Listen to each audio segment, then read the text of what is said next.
আসসালামু আলাইকুম ওয়া রাহমাতুল্লাহি ওয়া বারাকাতুহু। যে আল্লাহ সুবহানাহু ওয়া তাআলা অত্র এলাকার অসংখ্য মুসলমানদের মধ্যে থেকে কাটাই বাছাই ছাঁটাই করে আপনাদেরকে এখানে কবুল করেছেন তাফসিরুল কোরআন মাহফিলে। তাফসিরুল কোরআন মাহফিলে উপস্থিত হতে পেরে আপনারা খুশি না বেজার? কম খুশি না বেশি খুশি?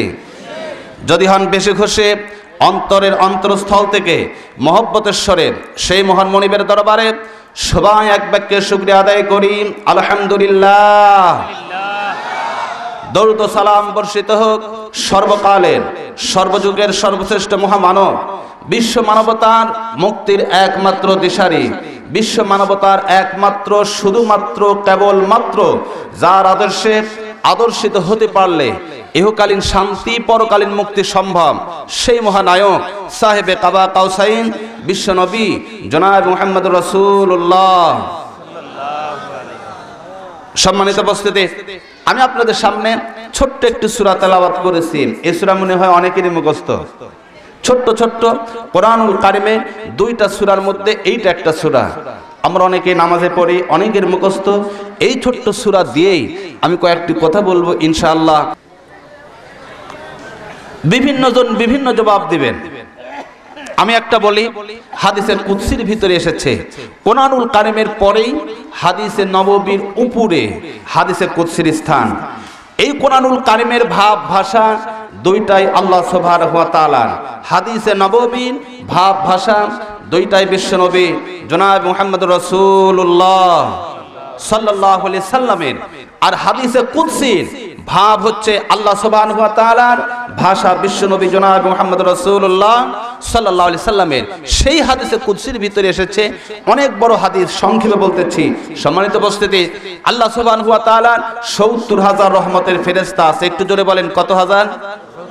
সেই ৭০,০০০ রহমতের ফেরেশতার দায়িত্ব কর্তব্য হচ্ছে দুনিয়ার বুকে ঘুরতে থাকা, ঘুরতে ঘুরতে যখন কোরআন হাদিসের মজমা পেয়ে যায়, আল্লাহ এবং আল্লাহ রাসূলের মজমা পেয়ে যায়, আল্লাহ এবং আল্লাহ রাসূলের মজমার চতুর্দিকে দাঁড়িয়ে জমিন থেকে আসমান পর্যন্ত দাঁড়িয়ে আল্লাহ সুবহানাহু ওয়া তাআলাকে বলে, আল্লাহ আমরা পেয়েছি।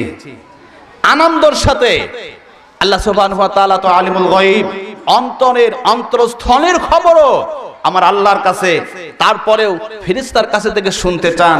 এইজন্য আল্লাহ সুবহানাহু ওয়া তাআলা জিজ্ঞাসা করেন, ফেরেশতারা তোমরা কি পেয়েছো? কিসের জন্য এত আনন্দ উল্লাস?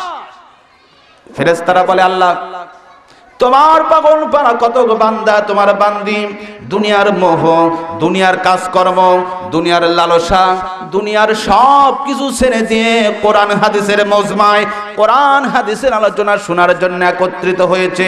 আল্লাহ রাব্বুল আলামিন বলেন, হে আমার ফেরেশতারা, আমার এই বান্দা বান্দি চায় কি? ফেরেশতারা বলে, আল্লাহ তোমার এই বান্দা বান্দি চায় জাহান্নামের কঠিন আযাব থেকে মুক্ত।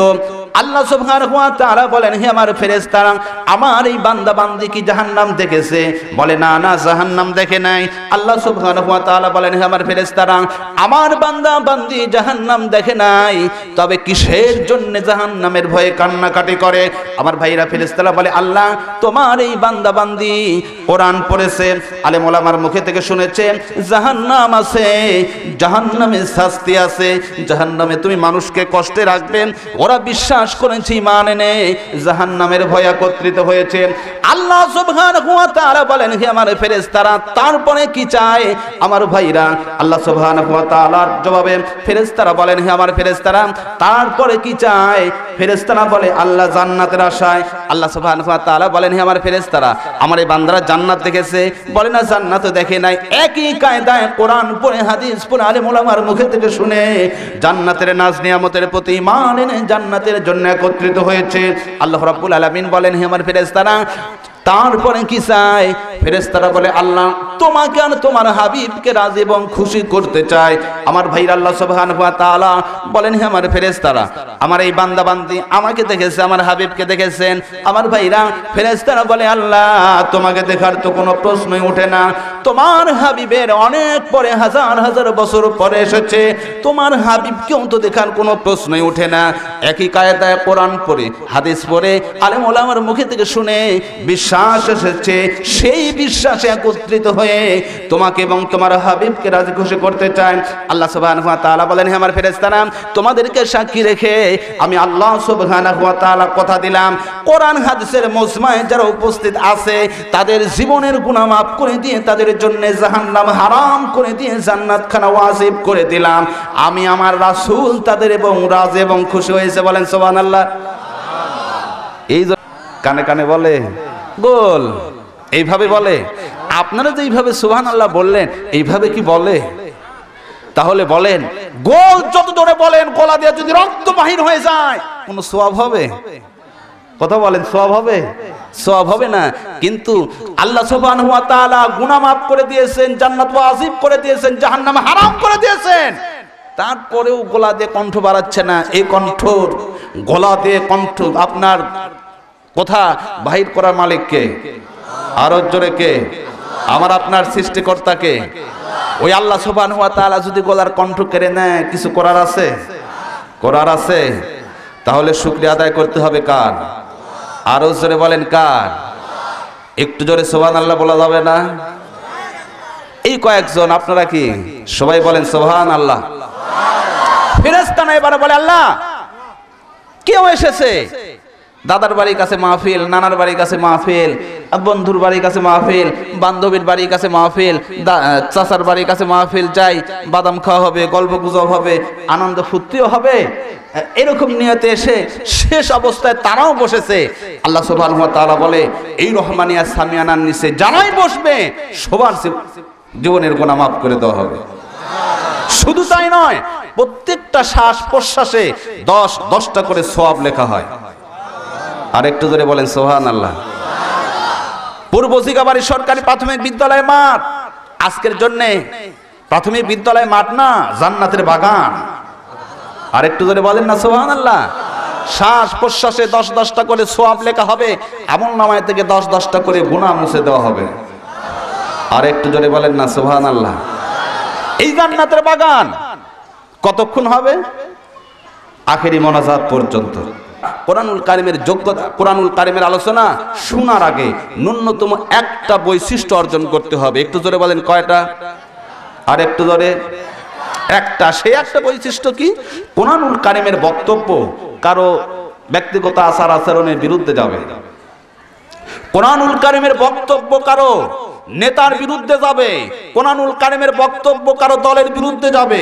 কোরআনুল কারিমের বক্তব্য কারো বক্তব্যের বিরুদ্ধে যাবে। কোরআনুল কারিমের বক্তব্য কারো ব্যবসার বিরুদ্ধে যাবে। কোরআনুল কারিমের বক্তব্য কারো চাকরির বিরুদ্ধে যাবে। কোরআনুল কারিমের বক্তব্য কারো লেনদেনের বিরুদ্ধে যাবে। অতএব কোরআনুল কারিমের পাশে কোরআনুল কারিমের ছাত্র হতে হবে। কোরআনুল কারিমের বক্তব্য যে সংগঠনের বিরুদ্ধে যায়, যে নেতা নেত্রীর বিরুদ্ধে যায়, বিনা বাক্যে সেই নেতা নেত্রী সেই সংগঠনের মুখে লাথি মেরে কোরআনুল কারিম যেই সংগঠনের কথা বলে সেই সংগঠনের নেতা এবং কর্মী আমি হতে চাই। এত আস্তে কার একটু জোরে বলেন ঠিক না বেটি? এই মন মানসিকতা নিয়ে যদি কোরআনুল কারিমের ছাত্র হওয়া যায়, তাহলেই কোরআনুল কারিম হেদায়েত দিতে, আর একটু জোরে বলেন পাবে। একটু জোরে বলেন পাবে? পাবে না। সম্মানিত উপস্থিতি, এই জন্য একদম নিরপেক্ষ মন মস্তিষ্ক নিয়ে কোরআনুল কারিমের ছাত্র আল্লাহ সুবহানাহু ওয়া তাআলা আমাদের সবাইকে হওয়ার তৌফিক দান করুক। আমরা সবাই বলি আমিন। আমি আপনাদের সামনে তেলাওয়াত করেছি সূরার নাম সূরাতুল আসর, মক্কায় অবতীর্ণ। সূরার নাম কি? আসর। কোথায় অবতীর্ণ? মক্কায় নাজিল হয়েছে। কোরআনুল কারিমের সূরা দুই ভাগে ভাগ করা হয়েছে, একটা হচ্ছে মাক্কি সূরা আর একটা মাদানী সূরা। সম্মানিত উপস্থিতি, হিজরতের আগে যেই সব সূরা নাজিল হয়েছে সেই সব সূরাকে বলা হয় মাক্কি সূরা। হিজরতের পরে যেই সব সূরা নাজিল হয়েছে সেই সব সূরাকে বলা হয় মাদানী সূরা। সম্মানিত উপস্থিতি, এই সূরা নাজিল হয়েছে রাসূল সাল্লাল্লাহু আলাইহি সাল্লামের মাক্কি জীবনীতে। এই সূরাটা হচ্ছে কোরআনুল কারিমের 103 নম্বর সূরা। এই সূরার মধ্যে আয়াতে কারিমা আছে 3খানা। 3টা আয়াতে কারিমা, 14টা শব্দ এবং 58টা অক্ষর বিশিষ্ট এই সূরা আমি আপনাদের সামনে তেলাওয়াত করেছি। এই সূরা যদি কেউ একবার তেলাওয়াত করে তার আমলনামায় 580 সওয়াব লেখা হবে। আর একটু জোরে বলেন সুবহানাল্লাহ। এই সূরা যদি একবার তেলাওয়াত করে শুনে তার আমলনামায় কত সওয়াব হবে? 580। আর একটু জোরে বলেন কত? এবং এই সূরার মধ্যে আমল আছে 4খানা। জোরে বলেন কয়খানা? এই 4খানা আমলের উপরেই আল্লাহ সুবহানাহু ওয়া তাআলা যদি তৌফিক দান করে অত্যন্ত সংক্ষিপ্ত আকারে কথা বলবো ইনশাআল্লাহ বিফাদলিল্লাহ বিমাশিয়াতিল্লাহ। সম্মানিত উপস্থিতি, এই সূরা নাজিল হয়েছে শুধু মাক্কি জীবনীতে না, অত্যন্ত আপনার এমন অবস্থায় নাজিল হয়েছে যে অবস্থায় মুসলমান পরিচয় দেওয়া খুবই কঠিন। খালি কঠিন না, মুসলমান পরিচয় দেওয়ার অপরাধে মুসলমানদেরকে বিভিন্নভাবে কষ্ট দেওয়া হতো, অঙ্গ প্রত্যঙ্গ কেটে কেটে নির্যাতন করা হতো। মুসলমান হওয়ার অপরাধে বাড়িতে থাকতে পারতো না, মুসলমান হওয়ার অপরাধে দোকানে ব্যবসা করতে পারতো না, মুসলমান হওয়ার অপরাধে রাস্তা দিয়ে চলাফেরা করতে পারতো না, মুসলমান হওয়ার অপরাধে বাড়ি ঘর ছেড়ে দিয়ে আম গাছের নিচে, জাম গাছের নিচে, পাহাড়ের মধ্যে, পাথরের মধ্যে মুসলমানদের জীবন অতিবাহিত করতে হতো। সেই অবস্থায় মুসলমানদের ভিতরে আশার সঞ্চার দিয়ে আল্লাহ সুবহানাহু ওয়া তাআলা এই সূরা নাজিল করেছেন। বলেন সুবহানাল্লাহ। এই সূরার ভিতরে নাজিল হওয়ার পরে মুসলমান এক অপরের সাথে দেখা হলে এই সূরা শোনায় দিতেন। ইমাম শাফিঈ রাহমাতুল্লাহ আলাইহি বলেছেন, এই সূরা কেউ যদি পড়ে বুঝে এবং এই সূরার উপর আমল করে তার জন্য জান্নাত ওয়াজিব হয়ে যাবে। আর একটু জোরে বলেন না সুবহানাল্লাহ। আমার ভাইরা, এই সূরার ভিতরে আল্লাহ সুবহানাহু ওয়া তাআলা বলেছেন ওয়াল আসর, সময়ের কসম, কালের কসম। আল্লাহ সুবহানাহু ওয়া তাআলা কালের কসম কেন খেয়েছেন, সময়ের কসম আল্লাহ সুবহানাহু ওয়া তাআলা কেন খালেন জানার দরকার আছে কিনা? একটু জোরে বলেন আছে কিনা? আমার সমাজে আছে, খাস করে মেয়ে মানুষের মধ্যে এই প্রচলনটা বেশি আছে। সন্তানেরা একটু কাজ করলে, মা বোনেরা একটু ভালো করে শুনুন, সন্তানেরা কোনো কাজ না করলে বলে তোর বাপের কসম তুই এই কাজ করিস না, কিসের জন্য? আপনাদের এলাকার মেয়ে মানুষের হয়তো বলে না, তোর বাপের কসম এই কাজ কর, না করলে তোর পিটন আছে। আমার ভাইরা, মুসলমানদের জন্য একমাত্র আল্লাহর কসম ছাড়া অন্য কারো কসম খাওয়া জায়েজ নাই। একমাত্র কার কসম খেতে হবে? আল্লাহর কসম। কেন আল্লাহর কসম খেতে হবে? আমাদের সবার চাইতে বড় আল্লাহ। জোরে বলেন ঠিক না ঠিক? এই জন্য আল্লাহর কসম খাবো। আল্লাহ সুবহানাহু ওয়া তাআলা কার কসম খাবে? আল্লাহ সুবহানাহু ওয়া তাআলা সময়ের কসম খান। আল্লাহ সুবহানাহু ওয়া তাআলা কসম খান। কসম খাওয়ার পরে যেই কথা বলতে চান ওই জিনিসের সাথে যার সম্পর্ক, আল্লাহ সুবহানাহু ওয়া তাআলা সেই জিনিসের কসম খান। সময় মানুষের সাথে নিবিড় সম্পর্ক আছে, সময়ের, কালের। ঠিক না ঠিক? একটু কথা বলেন ঠিক না ঠিক? সময় কাল কেমন সাক্ষী হয়ে আছেন? আদম আলাইহিস সালাতু ওয়াস সালাম থেকে শুরু করে এই পর্যন্ত আমার ভাইরা সময় সাক্ষী হয়ে আছে, কাল সাক্ষী হয়ে আছে। আল্লাহ সুবহানাহু ওয়া তাআলা নবী প্রেরণ করেছেন, রাসূল প্রেরণ করেছেন, অসংখ্য নবী রাসূল। জোরে বলেন ঠিক না ঠিক? আর একটু জোরে বলেন ঠিক না ঠিক? অসংখ্য নবী রাসূল প্রেরণ করেছেন। নবীদের সাথে তার কওমের লোকেরা কি ধরনের আচরণ করেছে, নবীদের সাথে তার কওমের লোকেরা কি অত্যাচার করেছে না ভালোবেসেছে, সময়কাল সাক্ষী হয়ে আছে, আছে কিনা? আল্লাহ সুবহানাহু ওয়া তাআলা কোরআনুল কারীমে আফসোসের সাথে সূরা ইয়াসিনে বলেছেন, ইয়া হাসরাতান আলাল ইবাদি মা ইয়াতিহিম মির রাসূলিন ইল্লা কানু বিহি ইস্তাহজিউন। বলেন আল্লাহু আকবার। আল্লাহ রাব্বুল আলামিন আফসোসের সাথে বলেছেন, হায় আফসোস, আমি এমন কোন নবী পাঠালাম না, এমন কোন রাসূল প্রেরণ করি নাই তার কওমের লোকেরা তার সাথে খারাপ আচরণ করে নাই, কষ্ট দেয় নাই, নির্যাতন দেয় নাই, অত্যাচার করে নাই, নির্যাতিত নিপীড়িত না হয়ে আমার কাছে ফিরেছে এমন কোন নবী নাই। শুধুমাত্র 4টা নবী ছাড়া। জোরে বলেন কয়টা নবী? আর একটু জোরে বলেন কয়টা? 4টা নবী ছাড়া এমন কোন নবী নাই, এমন কোন রাসূল নাই নির্যাতিত নিপীড়িত না হয়ে আল্লাহর কাছে ফিরে নাই। তাহলে বলেন নবীরা কি দুশ্চরিত্রহীন ছিল? একটু কথা বলেন। নবীরা কি খারাপ ছিল? খারাপ ছিল না। কেন নির্যাতিত হয়েছে, নিপীড়িত হয়েছে? আল্লাহ সুবহানাহু ওয়া তাআলা সূরা বুরুজে বলেছেন, সূরা বুরুজে বলেছেন, আল্লাহ সুবহানাহু ওয়া তাআলা বলেছেন ওদের কি অপরাধ? একটাই অপরাধ, ওরা ঈমান এনেছে আল্লাহর উপরে। জোরে বলেন কার উপরে? আর একটু জোরে বলেন কার উপরে? আল্লাহর উপরে ঈমান আনার অপরাধ ওদেরকে নির্যাতন করা হয়, কষ্ট দেওয়া হয়, অত্যাচার করা হয়। আমার ভাইরা, আমার ভাইরা, আল্লাহর উপরে কষ্ট ঈমান আনার কারণে কষ্ট, অত্যাচার, নির্যাতন করা হয়, সময়কাল সাক্ষী আছে। আমার ভাইরা, নবী এসেছেন, নবীদের সাথে যারা বেয়াদবি করেছে আল্লাহ সুবহানাহু ওয়া তাআলা দুনিয়া থেকে তাদেরকে কিভাবে বিদায় করেছেন। আছে কিনা? আছে কিনা? একটু জোরে বলেন, আছে কিনা? হযরতে আদম আলাইহিস সালাতু ওয়াস সালামের সময় কোনো মানুষ ছিল না। হযরতে ইব্রাহিম আলাইহিস সালাতু ওয়াস সালামের সময় কে ছিল? নমরুদ ছিল। আল্লাহ সুবহানাহু ওয়া তাআলা কিভাবে বিদায় করেছে? হযরতে মূসা আলাইহিস সালাতু ওয়াস সালামের সময় কি ছিল? ফেরাউন। কি দিয়ে বিদায় করেছে? আমার ভাইরা, ফেরাউনকে বিদায় করেছে আল্লাহ সুবহানাহু ওয়া তাআলা সামান্য পানি দিয়ে। নমরুদকে বিদায় করেছেন নেংরা মশা দিয়ে। আবু জেহেল দুনিয়ার সবচেয়ে বড় শক্তিশালী, তারপরেও 11-12 বছর আবার বুখারী শরীফে এসেছেন আপনার 9-10 বছরের সন্তান, তাদের হাত থেকে আল্লাহ সুবহানাহু ওয়া তাআলা লাঞ্ছনার সাথে বিদায় করেছেন। শুধু তাই নয়, নবীদের জীবনের পরে এসেন বুশ গোটা পৃথিবী নিয়ন্ত্রণ করেছে। যখন যেই দেশ ইচ্ছা সেই দেশ ধরেছে, তছনছ করেছে। আমার ভাইরা, বুশ সর্বশেষ যাওয়ার সময় আমেরিকার পক্ষ থেকে, ইরাকের পক্ষ থেকে পেয়েছেন জুতা। আমার ভাইরা, কোরআনের বিরুদ্ধে, আলেম ওলামার বিরুদ্ধে যারা অবস্থান করেছেন, যারা কথা বলেছে, কাজ করেছে, যুগে আল্লাহ সুবহানাহু ওয়া তাআলা সামান্য লাঞ্ছনা দিয়ে, ছোট্ট জিনিস দিয়ে তাদেরকে বিদায় করেছেন। জোরে বলেন ঠিক না ব্যাঠিক? আরো জোরে বলেন ঠিক না ব্যাঠিক? সময়কাল সাক্ষী হয়ে আছে। আল্লাহ সুবহানাহু ওয়া তাআলা বলে, মুসলমানদেরকে কষ্ট দাও, অত্যাচার করো, তাকিয়ে দেখো সময়ের দিকে। সময় সাক্ষী হয়ে আছে, বেশি ফালাফালি করো না। ঠিক না ব্যাঠিক? বেশি লাফালাফি করো না। আল্লাহ সুবহানাহু ওয়া তাআলা মুসলমানদেরকে একটা স্লোগান শেখায়। সেই স্লোগান কি? আল্লাহ সুবহানাহু ওয়া তাআলা সূরা বুরুজে বলেছেন, ইন্না বাদশা রাব্বিকা লাশাদীদ। ধর ধর ধর, ধরে না। ধরলে আল্লাহ, একটু জোরে বলেন, ধরলে আল্লাহ ছাড়ে না। আল্লাহ মুসলমানদেরকে স্লোগান শেখায়। আল্লাহ ধরে না, আল্লাহ ক্ষণিকের জন্য ছেড়ে দেন। ক্ষণিকের জন্য ছেড়ে দেওয়ার পরে আল্লাহ সুবহানাহু ওয়া তাআলা যখন ধরেন, আল্লাহর কবজি থেকে, আল্লাহর ধনা থেকে বাহির পাওয়ার মতো ক্ষমতা এই জমিন ওই আকাশে কারো নাই। জোরে বলেন ঠিক না ঠিক? আরো জোরে ঠিক না ঠিক? আল্লাহ সুবহানাহু ওয়া তাআলার একটা নামের উপাধি হচ্ছে আজিজ। আজিজ মানে কি? আজিজ মানে অপ্রতিরোধ্য ক্ষমতার অধিকারী। আজিজ মানে, আজিজ যখন কোনো কাজ করতে চায় সেই কাজের প্রতিরোধ করবে, এরকম জাতীয় কোনো ক্ষমতা আকাশেও নাই, জমিনেও কারো। আর একটু জোরে বলেন, কারো। আল্লাহ ক্ষণিকের জন্য একটা সুযোগ দেন।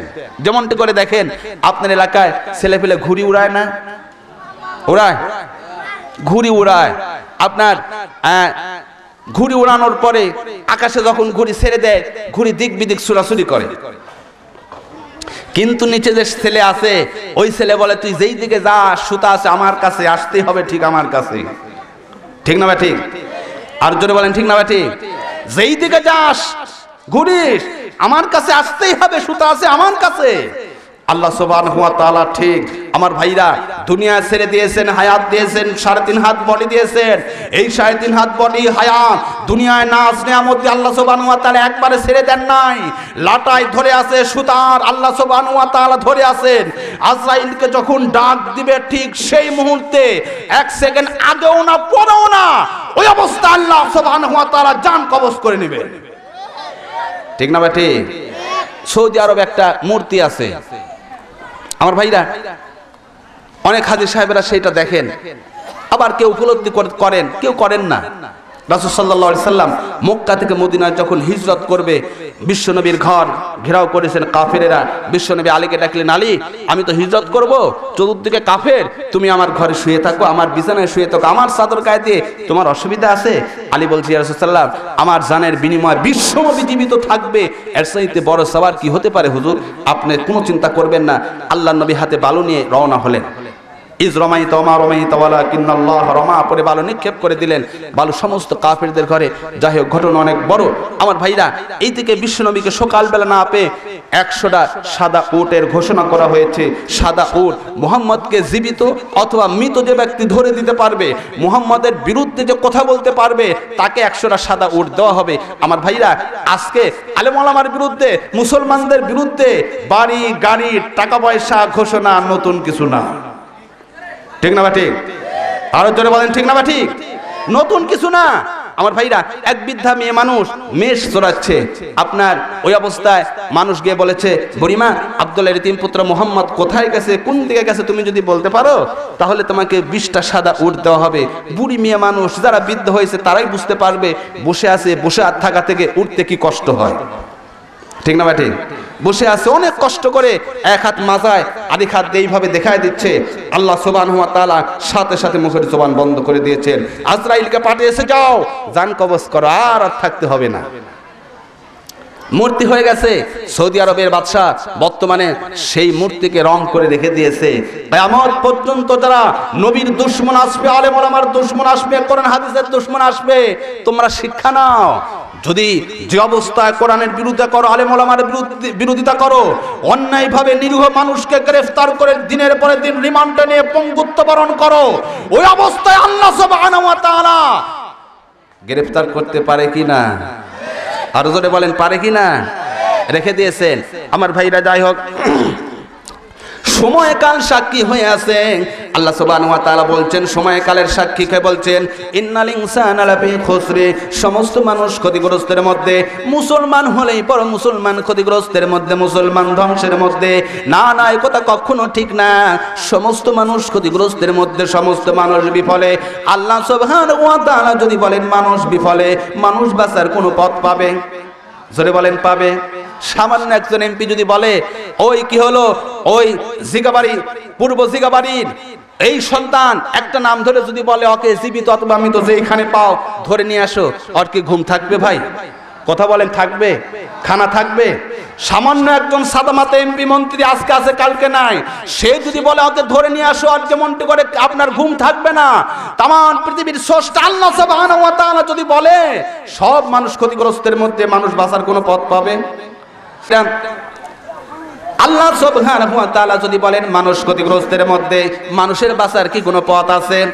আমার ভাইরা, আল্লাহ সুবহানাহু ওয়া তাআলা 100 ভাগ ভালোবাসা, 100 ভাগ ভালোবাসার মধ্যে 99 ভাগ আল্লাহর কাছে রেখে 1 ভাগ দুনিয়ার বুকে প্রেরণ করেছেন। এই 1 ভাগ ভালোবাসা নিয়ে সমস্ত মাখলুককে আল্লাহ সুবহানাহু ওয়া তাআলা সমানভাবে দিয়েছেন, সমানভাবে। 1 ভাগ ভালোবাসা দেওয়ার পরে গ্রামের মধ্যে আপনারা লক্ষ্য করে দেখবেন, একটা মুরগি ডিম তুলে কয়টা? কথা বলেন কয়টা? একটা মুরগি কয়টা ডিম তুলে? একটা মুরগি 10টা অথবা 12টা ডিম তুলে। ডিম পাড়ার পরে ওই মুরগির পেটের নিচে যখন ডিম রাখে বাচ্চা তোলার জন্য, একসাথে 10টা। আমার ভাইয়েরা, যখন বাচ্চার ডিম বাইর হয়, বাচ্চা যখন বাইর হয়, বাইর হওয়ার পরে যখন সিল অথবা আপনার ওই যে কি আসে, কাক আসে অথবা কোনো প্রাণী যখন সু মারার জন্য আসে, ওই বাচ্চা ধরার জন্য, আমার ভাইরা বাচ্চা একটা ধরে, ধরার পরে ওই মুরগি মনে হয় কাকের সাথে সাথে দৌড় মারবে। ঠিক না বা ঠিক? কাককে ধারায় ধরে, শুধু ধারায় ধরে না, যখন দেখে যে না বাঁচাতে পারলাম না, আবার চলে আসে। চলে আসার পরে এই দিকে আপনার আমার ভাইরা বাচ্চারা দিক বিদিকে চলে যায়, মুরগি মুখ দিয়ে একটা ডাক দেয়, ওই ডাক দেওয়ার সাথে সাথে আবার সমস্ত বাচ্চা মুরগির কাছে চলে আসে। মুরগি আবার সমস্ত বাচ্চাদেরকে সুন্দরভাবে পাখার নিচে লুকিয়ে রাখে। জোরে বলেন ঠিক না বা ঠিক? আমার ভাইরা, আল্লাহ সুবহানাহু ওয়া তাআলার 100 ভাগের 1 ভাগ ভালোবাসা যদি বান্দার মধ্যে দেওয়ার পরে, সবার মধ্যে দেওয়ার পরে সবার এই অবস্থা হয়, আমার ভাইরা আল্লাহ সুবহানাহু ওয়া তাআলা 99 ভাগ ভালোবাসা নিয়ে আল্লাহ সুবহানাহু ওয়া তাআলা যদি বলেন মানুষ ক্ষতিগ্রস্তের মধ্যে, মানুষ পেরেশান হয়ে যাবে, কোরআনুল কারিমে মন ভাবে আমার আল্লাহ নাযিল করেছেন যে এখানে বলেছেন জান্নাতের কথা, জান্নাতের নাজ নিয়ামতের কথা, জান্নাতের আনন্দের কথা, জান্নাতের আনন্দের কথা শুনে, জান্নাতের নাজ নিয়ামতের কথা শুনে মানুষ যেন বিপদগামী না হয়ে যায়, জান্নাতের আত্মহারায়। জান্নাতের বর্ণনা করার পাশাপাশি আল্লাহ সুবহানাহু ওয়া তাআলা আবার জাহান্নামের বর্ণনা করে মানুষের ভিতরে ভয় দেখাচ্ছেন জাহান্নামের। আবার যেখানে জাহান্নামের বর্ণনা করেছেন, জাহান্নামের কথা শুনে মানুষ যেন জাহান্নামের ভয়ে আত্মহারা হয়ে মানুষ যেন দুনিয়ার কাজকর্ম ছেড়ে না দেয়। এই জন্য আল্লাহ সুবহানাহু ওয়া তাআলা জাহান্নামের বর্ণনা করার পাশাপাশি আবার জান্নাতের বর্ণনা করেছেন। বলেন সুবহানাল্লাহ, আরো জোরে সুবহানাল্লাহ। এখানে আল্লাহ সুবহানাহু ওয়া তাআলা বললেন মানুষ ক্ষতিগ্রস্তদের মধ্যে। এই কথা শুনে মানুষ যেন বিপদগামী না হয়ে যায়, আল্লাহ সুবহানাহু ওয়া তাআলা পরে বললেন ইল্লাল্লাযিনা আমানু ওয়া আমিলুস সলিহাতি ওয়া তাওয়াসাউ বিল হাক্কি ওয়া তাওয়াসাউ বিস সবর। আল্লাহ বললেন না না, ওরা না, যারা 4 দফা কাজ করবে, যারা 4টা কাজ করবে, তারা ক্ষতিগ্রস্তের মধ্যে না, তারা ভালো পথে আছে, কল্যাণের পথে আছে। একটু হাতটা তুলে বলেন কয়টা কাজ করতে হবে? আরো জোরে কয়টা? জোর হলো না। এই 4টা কাজের মধ্যে 1 নম্বরে হচ্ছে ইল্লাল্লাযিনা আমানু, ঈমান আনতে হবে। 1 নম্বরে কি করতে হবে? আরো জোরে বলেন কি করতে হবে? জোর হলো না। ঈমান কিভাবে আনতে হবে আজকে আমরা বুঝি না। ঈমান কিভাবে আনতে হবে আমার ভাইরা, আজকে আমরা বুঝি না ঈমান কিভাবে আনবো, ঈমান কাকে বলে। আমরা জানি জন্মগতভাবে মনে হয় মুসলমান হওয়া যায় না। না, ঈমান আনতে হবে 3টা জিনিসের সমন্বয়। মুখে স্বীকৃতি, অন্তরে বিশ্বাস, কাজে বাস্তবায়ন। এই 3টা জিনিসের সমন্বয় যতক্ষণ পর্যন্ত না হবে ততক্ষণ পর্যন্ত ঈমান আনা হবে না, ততক্ষণ পর্যন্ত ঈমান আনা হবে না। জোরে বলেন হবে? আরো জোরে বলেন হবে? 3টা জিনিসের আমি মুখে স্বীকৃতি দিলাম। কালেমায়ে তয়্যিবার ব্যাখ্যা আমি এইভাবে করিলাম, মানে নাই কি নাই? ইলাহা, কোনো ইলাহ নাই। আমার ভাইরা যদি বলেন কোনো ইলাহ নাই, মানুষ যাবে কোথায়? তৎক্ষণাৎ বলতেছেন ইল্লাল্লাহ নাই, আল্লাহ ছাড়া কোনো ইলাহ নাই, আল্লাহ ছাড়া কেউ নাই, সৃষ্টিকর্তা নাই, আল্লাহ ছাড়া বিধানদাতা নাই, পালনকর্তা নাই, বিধানদাতা নাই, আল্লাহ ছাড়া আইনদাতা নাই, আল্লাহ ছাড়া কেউ নাই। তাহলে যাব কোথায়? একমাত্র আল্লাহকে পেতে হলে মুহাম্মদুর রাসূলুল্লাহ বিশ্বনবীর অনুকরণ করতে হবে। জোরে বলেন ঠিক না ব্যাঠিক? আরো জোরে বলেন ঠিক না ব্যাঠিক? বিশ্বনবীর অনুকরণ করতে হবে এমন ভাবে। আমার ভাইরা প্রত্যেকটা ক্ষেত্রে মুসলমান একটু ভালো করে শুনুন। বিশ্বনবীর একজন পালক পুত্র ছিল, নাম ছিল যায়েদ ইবনে হারেসা। জোরে বলেন কি নাম ছিল? যায়েদ ইবনে হারেসা যৌবনে পদার্পণ করেছেন। মুসলমান একটু ভালো করে শুনবেন। ইমানদার কাকে বলে, মুসলমান কাকে বলে, আমি সেই কথা বলতেছি আমার ভাইরা। আমার ভাইরা যায়েদ ইবনে হারেসা যখন যৌবনে পদার্পণ করেছেন, বিশ্বনবী বললেন, বিশ্বনবী চিন্তা করলেন বিবাহ দিতে হবে। বিশ্বনবী বিয়ে দিবেন। কার সঙ্গে বিয়ে দিবেন? বিশ্বনবী কুরাইশ বংশের মেয়ে জয়নব বিনতে জাহাসের সাথে বিয়ের প্রস্তাব দিলেন। একটু জোরে বলেন বিয়ের প্রস্তাব কে দিয়েছেন? একটু জোরে বলেন। বিশ্বনবী বিয়ের প্রস্তাব দিয়েছেন জয়নব বিনতে জাহাসের সাথে। জয়নব বিনতে জাহাস বলে না না, এই বিয়ের প্রস্তাব আমি প্রত্যাখ্যান করতে পারি না, এই বিয়ের প্রস্তাব আমি মানতে পারি না। আমি হচ্ছি বংশীয় মেয়ের, বংশীয় ঘরের মেয়ে, আমার বংশীয় মর্যাদা আছে, আমার আত্মমর্যাদা আছে, ভালো সন্তানের সাথে বিয়ে হব। আব্দুল্লাহর এতিম পুত্র মুহাম্মদের ওই পালক পুত্রের সাথে আমি বিয়ে হতে রাজি না, পালক পুত্রের সাথে আমি বিয়ে হব না। একটু জোরে বলেন বিয়ের প্রস্তাব দিয়েছেন কে? বিশ্বনবী। আরেকটু জোরে বলেন। বিশ্বনবী বিয়ের প্রস্তাব দিলেন, যে সেই বিয়ের প্রস্তাব মেয়ে প্রত্যাখ্যান করলেন। শুধুমাত্র মেয়ে প্রত্যাখ্যান করলেন না, মেয়ের ভাই আব্দুল্লাহ বলল না না, এই প্রত্যাখ্যান মানি না। আমার ভাইরা আব্দুল্লাহ প্রত্যাখ্যান করলেন, ওই বিয়ের প্রস্তাব প্রত্যাখ্যান করলেন জয়নব বিনতে জাহাস। আল্লাহ সুবহানাহু ওয়া তাআলা সাথে সাথে আয়াতে কারিমা নাযিল করে বলে দিলেন, ওমা কানা লিমুমিনিন ওয়ালা মুমিনাতিন ইযা কাদাল্লাহু ওয়া রাসূলুহু আমরান আইয়াকুনা লাহুমুল খিয়ানাতু মিন আমরিহিম ওয়া মান ইয়াসিল্লাহু ওয়া রাসূলুহু ফাকাদ দাল্লা দালালাম মুবিনা। বলেন আল্লাহু আকবার। আল্লাহ সুবহানাহু ওয়া তাআলা ওহী নাযিল করে বললেন, হে রাসূল, কোন মুমিন পুরুষ অথবা মুমিনা নারীর পক্ষে সম্ভব না আপনি প্রস্তাব দিয়েছেন সেই প্রস্তাব প্রত্যাখ্যান করা। জোরে বলেন ঠিক না ঠিক? এই কথা কার? এই কথা কার? আর একটু জোরে বলেন। আল্লাহ বললেন, হে রাসূল, আপনি প্রস্তাব দিয়েছেন, আপনার মতের বিরুদ্ধে যাওয়া কোন ব্যক্তির, কোন মুসলমানের পক্ষে সম্ভব না। এই ঘোষণা কার? আর একটু জোরে বলেন কার? নবীর মতের বিরুদ্ধে যাওয়া কোন মুসলমানের কাজ না। এবার বলেন নবী এসেছে কেন? কি জন্য এসেছেন? আল্লাহ সুবহানাহু ওয়া তাআলা সূরা তাওবা কোরআনুল কারীমের 9 নম্বর সূরা, আল্লাহ সুবহানাহু ওয়া তাআলা 33 নম্বর আয়াতে বলেছেন। এবং আল্লাহ সুবহানাহু ওয়া তাআলা সূরা আস-সাফ, সূরা আল-ফাতিহা 28 নম্বর পারা, 26 নম্বর পারা। এবং আমার ভাইরা আল্লাহ সুবহানাহু ওয়া তাআলা একই আয়াতে কারিমা নাযিল করে বলেছেন, আমি আমার রাসূলকে প্রেরণ করেছি। হুয়াল্লাযী আরসালা রাসূলাহু বিল হুদা ওয়া দীনিল হক লিইয়ুযহিরাহু আলাদ দীনি কুল্লিহি ওয়ালাউ কারিহাল মুশরিকুন। বলেন আল্লাহু আকবার। এক জায়গায় আল্লাহ সুবহানাহু ওয়া তাআলা বলেছেন ওয়াকাফা বিল্লাহি শাহিদা, আল্লাহ বলেছে আমি আমার রাসূলকে প্রেরণ করেছি, সাথে দিয়েছে হুদা, সত্য মিথ্যার পার্থক্যকারী কোরআনুল কারীম। জোরে বলেন কি দিয়েছে? আর একটু জোরে বলেন কি দিয়েছে? কোরআন। জোরে বলেন কি দিয়েছে? এই কোরআন সমস্ত মতবাদ আইন কানুনের উপরে কোরআন বাস্তবায়ন করবে, এই জন্য কোরআন দিয়েছেন। জোরে বলেন ঠিক না বেটি? আল্লাহ সুবহানাহু ওয়া তাআলা বলেছেন কাফেরের কলিজা যতই জানা পুরা হোক না কেন, আল্লাহ সুবহানাহু ওয়া তাআলার তাতে কোনো যায় আসে। মুসলমান রাসূল এসেছেন সমস্ত মতবাদ ধর্ম নির্বিশেষে সব কিছুর উপরে কোরআনুল কারীম প্রতিষ্ঠিত কোন আল্লাহর জমিন আল্লাহর দ্বীনকে প্রতিষ্ঠিত করার জন্য বিশ্বনবী এসেছেন। বিশ্বনবী 63 বছর কাটিয়েছেন কোরআনুল কারীম প্রতিষ্ঠার জন্য, নবুয়তের 23 বছর। মুসলমান যে বিশ্বনবী কোরআনুল কারীম বাস্তবায়নের জন্য দান মোবারক শহীদ করেছেন, সাহাবায়ে কেরাম নিজের জীবন দিয়েছেন, অসংখ্য সাহাবীরা বাড়িঘর হারিয়েছেন, সব কিছু হারিয়ে কোরআন প্রতিষ্ঠিত করে বিশ্বনবী বলেছেন খায়রুল কুরুনি কারণী, সর্বশ্রেষ্ঠ যুগ আমার যুগ। জোরে বলেন ঠিক না বেটি? সেই কোরআন প্রতিষ্ঠা করার জন্য শরীরের প্রতি ফোঁটা রক্ত দিয়ে প্রয়োজন হলে মুসলমানেরা সব ধরনের স্যাক্রিফাইস করার জন্য প্রস্তুত। কে কে আছে দুই হাত তুলে আল্লাহকে দেখায়। তাকবীর হবে, নারায়ে তাকবীর, নারায়ে তাকবীর, নারায়ে তাকবীর। আল কোরআনের আলো দিলে জানতে হবে আগে। জোরে বলেন ঠিক না বেটি?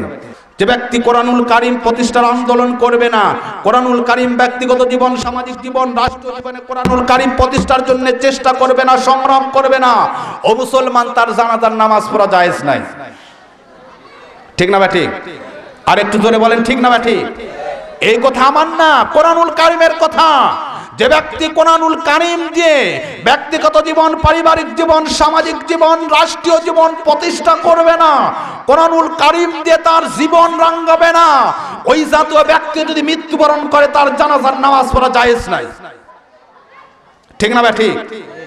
আল্লাহ সুবহানাহু ওয়া তাআলা ওই ব্যক্তির যত ভালো কাজ করুক, হাজী হোক, মুহাদ্দিস হোক, মুফতি হোক, আলেম হোক, ওলামা হোক, ওই ব্যক্তির কোন দান, সদকা, ইবাদতের আল্লাহ কোন প্রতিদান দিবেন না। জোরে বলেন ঠিক না বেটি? সূরা মুহাম্মদ 26 নম্বর পারার একদম প্রথম আয়াতে কারিমা আল্লাহ সুবহানাহু ওয়া তাআলা বলেছেন আল্লাযীনা কাফারু ওয়া সাদ্দু আন সাবিলিল্লাহি আদাল্লা আ'মালাহুম। আল্লাহ বলেছেন আল্লাযীনা কাফারু, যারা কুফরি করেছে, অস্বীকার করলো, আল্লাহকে আইনদাতা হিসাবে মানলো না। জোরে বলেন কি হিসাবে মানলো না? আল্লাহকে মানলো না। অসাদ্দু আন সাবিলিল্লাহ, এই আল্লাহর দলের নেতা কর্মীদেরকেও কষ্ট দিল, অত্যাচার করলো, আল্লাহর দলের নেতা কর্মীদেরকে ডিস্টার্ব করলো। আমার আল্লাহ বলেছেন আদাল্লা আমালাহুম, তাদের সমস্ত ভালো কাজ আমার আল্লাহ বরবাদ করে দিবেন, ভালো কাজের কোনো প্রতিদান দিবেন না। মুসলমান জোরে বলেন এ কথা কার? এ কথা কার? তুমি জানো ছেলে সব ভালো, একটা জিনিস খারাপ, ছেলে ইসলামী দল করে, নামাজের জন্য মানুষের ডাকে, মুরব্বীদেরকে দেখলে সালাম দেয়। ঠিক না? ঠিক আছে কিনা? ছেলে সব ভালো, একটা কাজ করে, এই যে মুরব্বীদেরকে সালাম দেয়, ছেলে নামাজ পড়ে, মানুষদেরকে নামাজে ডাকে, ওটাই অপরাধ। ও ঠিক এই কাজ করে, ঠেকাও, দোকানে যেতে দিবে না, বাজারে যেতে দিবে না, পুলিশ পাঠায় দাও বাড়ি। আছে কিনা? নামাজ পড়া কি অন্যায়? জোরে বলেন অন্যায়? নামাজ পড়া অন্যায় না। যারা এই জাতীয় কাজ করা মুসলমান, আমার আল্লাহ তাদের ভালো কাজের কোনো প্রতিদান দিবেন না। ওই জাতীয় ব্যক্তি যদি মৃত্যুবরণ করে তার জানাজার নামাজ পড়া জায়েজ নাই। জোরে বলেন ঠিক না ঠিক? আরো জোরে বলেন ঠিক না ঠিক? আপনারা বললেও ঠিক, না বললেও ঠিক, তবে আমার কথা না, কোরআনুল কারীম দিয়ে প্রমাণ হবে ইনশাআল্লাহ। শুনতে রাজি আছে? কে কে শুনতে রাজি একটু হাত তুলেন দেখি। আল্লাহ হাতকে কবুল করুক, জোরে বলেন আমিন। একজন না শুনে যাবেন না। ওই দিকে আছে 3টা পয়েন্ট। কিসে? সফলতার দান প্রান্তে যাওয়ার জন্য। এই কি ব্যাপার হুজুর?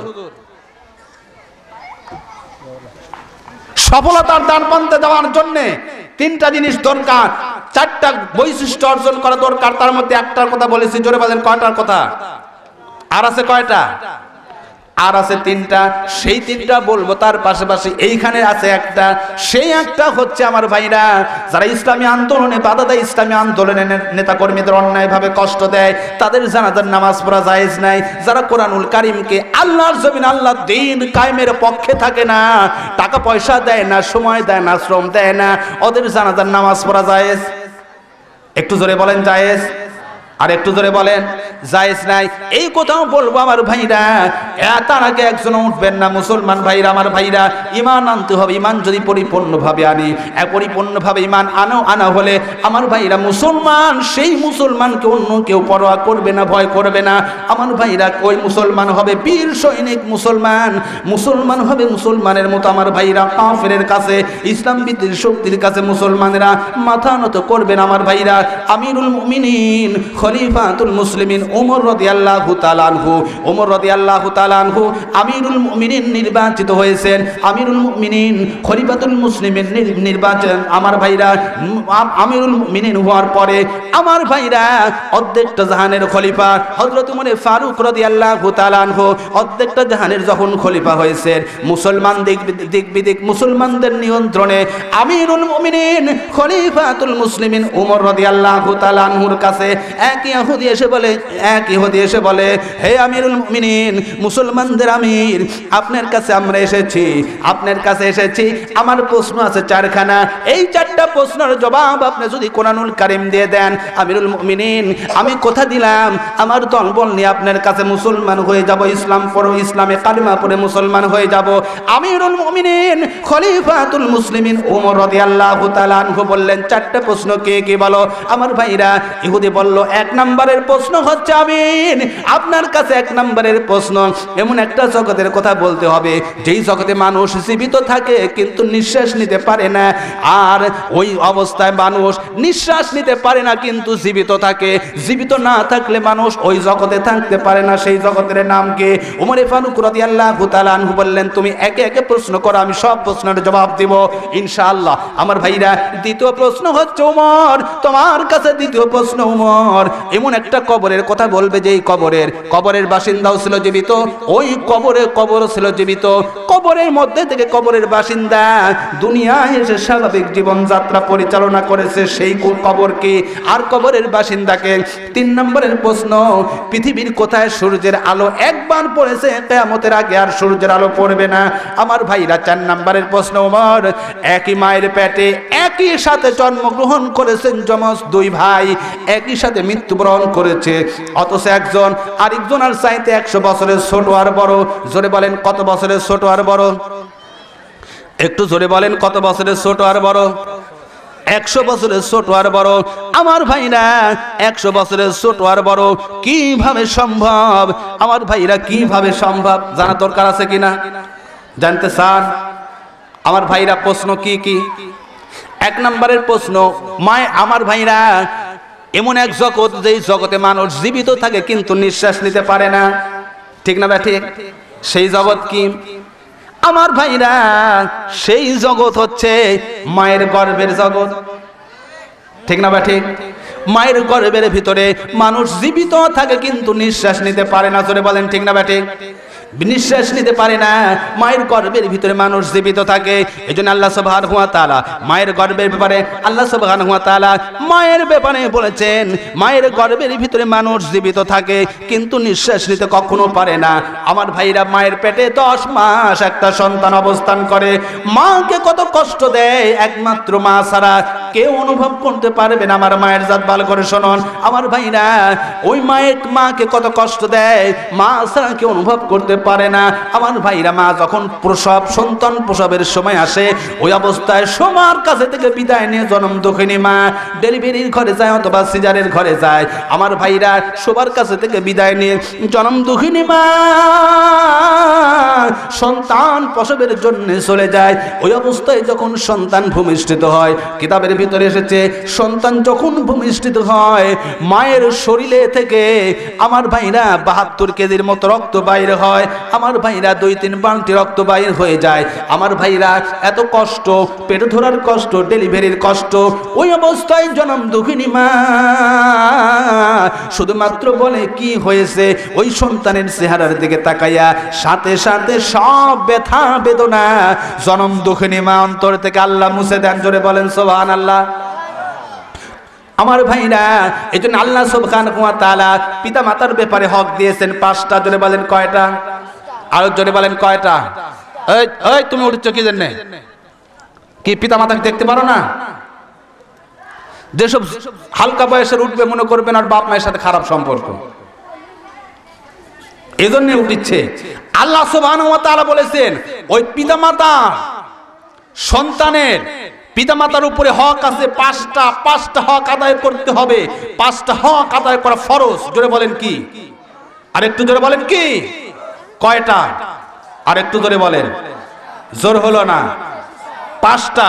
এই 5টা আল্লাহ সুবহানাহু ওয়া তাআলা বনি ইসরাঈল সূরার মধ্যে বলেছেন, কোরআনুল কারীমের 17 নম্বর সূরায় আল্লাহ সুবহানাহু ওয়া তাআলা বলেছেন এই 5টা বৈশিষ্ট্য, 5টা গুণ হচ্ছে وقضى ربك ألا تعبدوا إلا إياه وبالوالدين إحسانا إما يبلغن عندك الكبر أحدهما أو كلاهما فلا تقل لهما أف ولا تنهرهما وقل لهما قولا كريما بلن الله أكبر واخفض لهما جناح الذل من الرحمة وقل رب ارحمهما كما ربياني صغيرا। আল্লাহ সুবহানাহু ওয়া তাআলা এই 2টা আয়াতে কারিমায় বলেছেন সেই 5টা বৈশিষ্ট্যের কথা। জোরে বলেন কয়টা? আরো জোরে বলেন কয়টা? জোর হলো না। 5টা বৈশিষ্ট্যের কথা বলেছেন। এই 5টা বৈশিষ্ট্যের কথাও বলা হবে। তার আগে আমি আপনাদের সামনে বলতে চাই এই কোরআনুল কারীমের মজমা, কোরআনুল কারীমের মজমা কিয়ামত পর্যন্ত হোক, এইটা চান কে? একটু হাত তুলেন দেখি। আল্লাহ সবার হাতকে কবুল করুক। আরো জোরে বলেন আমিন। কোরআনুল কারীমের মজমা হবে। কোরআনুল কারীমের মজমা হওয়া অত্যন্ত সৌভাগ্যবান, সৌভাগ্য জায়গায়। সব জায়গাতে কোরআনুল কারীমের মজমা হয় না। কোরআনুল কারীমের মজমা হবে। আপনারাও চান, আমিও চাই, ঠিক না ভাই? ঠিক। কোরআনুল কারীম আপনার সন্তান শিক্ষা করবে, আপনার সন্তান কোরআনুল কারীম পড়বে, আপনারা চান না? চান কি না? কোরআনুল কারীম শিক্ষা অর্জন করবে আপনার সন্তান, আপনারা চান?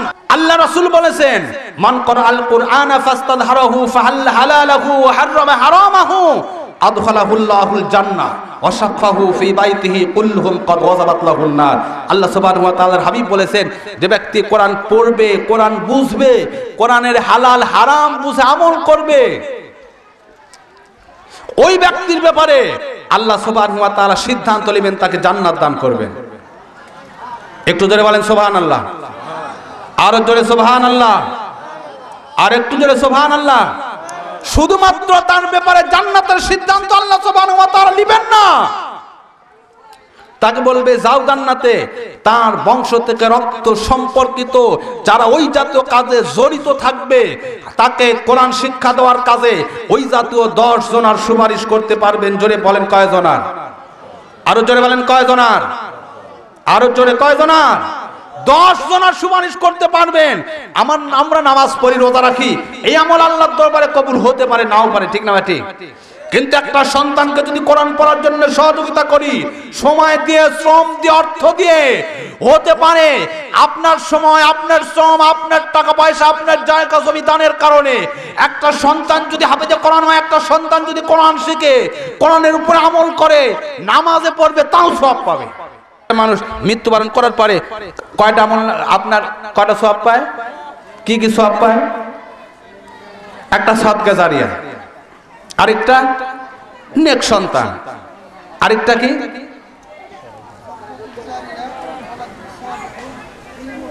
আরেকটা হচ্ছে, হ্যাঁ আলহামদুলিল্লাহ, আরেকটা হচ্ছে সে এমন একটা ইলম অর্জন করে গেছে, ইলম রেখে গেছে, যে ইলম পড়ে মানুষ উপকৃত হবে। আমার ভাইরা, এই 3টা জিনিস যেমনটি পাবে মানুষ, তার পাশাপাশি এর বিপরীতে কিন্তু পাবে। আপনি হাফেজ সন্তান বানাচ্ছেন, এই সন্তানের সওয়াব নেবেন। আপনি বাটপার সন্তান রেখে গেছেন, সেই সন্তানের গুনাহ নেবেন না? কি বলেন?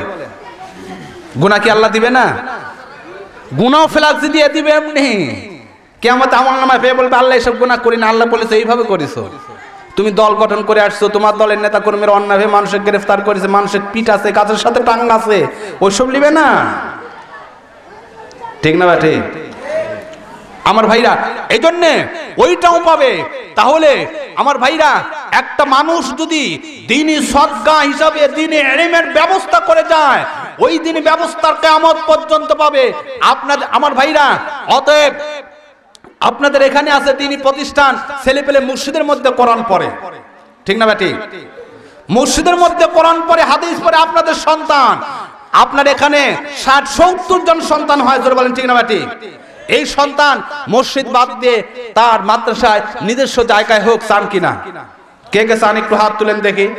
আপনাদের এলাকায় যিনি প্রতিষ্ঠান হোক, যারা হাত তুলবে না মনে করতে হবে তার সন্তানকে হাফেজ বানাতে চায় না, আলেম বানাতে চায় না, কোরআন শিক্ষা দিতে চায় না, তারাই হাত তুলবে না।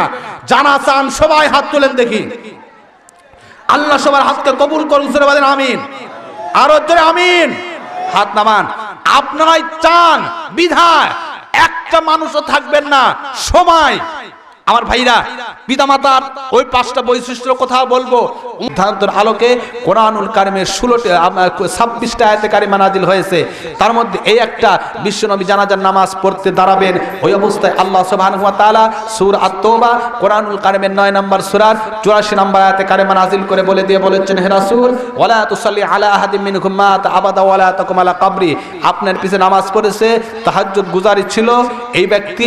শুধু তাই নয়, আজকে মাহফিলের সভাপতি আমার চৌধুরী বড় ভাই ইসমাইল হোসেন সাহেব, বিশ্বনবীর জীবদ্দশায় সেই ব্যক্তি সভাপতিত্ব করতেন, বিশ্বনবীর নাম ঘোষণা করতেন। ওই ব্যক্তি উবাই ইবনে সুলুল আমার ভাইরা মৃত্যুবরণ করেছে। আমার ভাইয়ের একটু খালি চিন্তা করেন, ইসলামকে প্রতিষ্ঠিত হোক এইটা চাই না, এইটা না চাওয়ার কারণে বিশ্বনবী নামাজে জানাজায় দাঁড়াবে, ওই অবস্থায় আল্লাহ নাজিল করে বললেন, হে রাসূল, এই জাতীয় ব্যক্তির জানাজার নামাজ পড়া যাবে না, এই জাতীয় ব্যক্তির কবরের পাশে দাঁড়াইয়া দোয়াও করা যাবে না, তাদের জন্য দোয়া করাও যাবে না, তাদের জানাজার নামাজ পড়া যাবে না। আল্লাহ সুবহানাহু ওয়া তাআলা সূরা আত-তাওবা 9 নম্বর সূরা 84 নম্বর আয়াতে কারিমা দিয়ে নিষেধ করেছেন। যারা ইসলামী আন্দোলনে বাধা দেয়, ইসলাম প্রতিষ্ঠিত চায় না, ইসলামী আন্দোলনের পক্ষে যারা থাকে, এদেরকে কৌশলে, ব্রেনে, বুদ্ধিতে কষ্ট দেয়, অত্যাচার করে, ওই জাতীয় ব্যক্তি মৃত্যুবরণ করলে জানাজার নামাজ পড়া জায়েজ নাই। যদি জানাজার নামাজ পড়েন, কোরআন বিরোধী কাজ হয়ে যাবে। ঠিক না ভাই ঠিক? একটু ধরে বলেন ঠিক না ভাই ঠিক? অতএব আল্লাহ সুবহানাহু ওয়া তাআলা আমাদের সবাইকে ইসলামের পক্ষে, ব্যক্তিগত জীবন, পারিবারিক জীবন, রাষ্ট্রীয় জীবন, ইসলামের পক্ষে থেকে ইসলামের কালেমার পতাকা ঝান্ডা জীবনের শেষ মুহূর্তে, শরীরের শেষ বিন্দুমাত্র নিয়ে, শেষ বিন্দু রক্ত নিয়ে কালেমার পক্ষে থাকতে কে কে আছে? 2 হাত তুলে শেষবারে আল্লাহকে দেখায়।